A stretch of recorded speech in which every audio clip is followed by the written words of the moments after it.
Chapter 5. The Inescapable Limit. Every life pays for its body.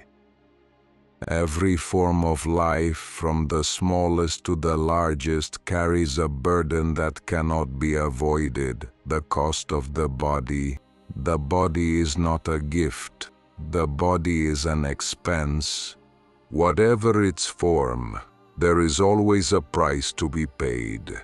The larger the body, the more expensive its energy, the more complex its structure, the heavier its maintenance.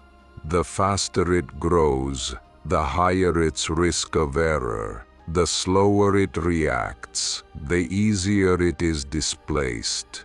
Microbes understand this without theory. Their simplicity is not weakness, but the most efficient evolutionary decision. A single cell carries the lowest cost, and for that reason they endure the longest. Large organisms can go extinct simply because they fail to meet their own energy demands. Dinosaurs did not fall because they lost in battle, but because their bodies became too expensive for a planet that changed only slightly. Large creatures believe size is an advantage. In truth, size is a risk. Humans are no different. The human body requires a stable oxygen supply, a narrow temperature range, precise pressure, clean water, regular food, an active immune system, and a balanced microbiome. If one element fails, the body becomes ill and deteriorates.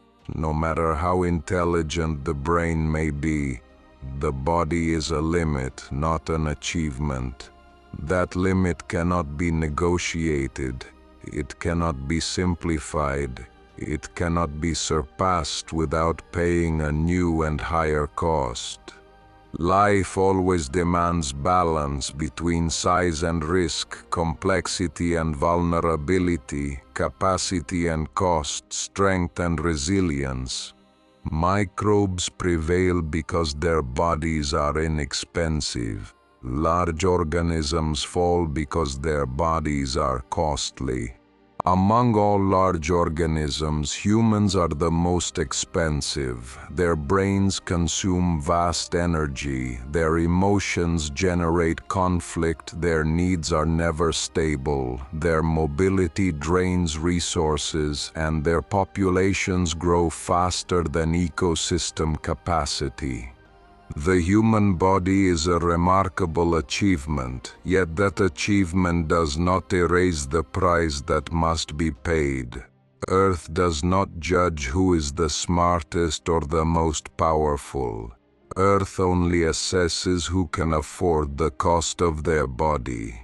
Microbes remain the beings most capable of paying that price because they never desire bodies larger than necessary. Humans, on the other hand, always want more, larger, faster, farther, stronger, without understanding that every more requires additional energy. Life is not about capability, it is about whether one can afford the cost of that capability. That is the boundary that binds all life, and that boundary determines who endures in the long term.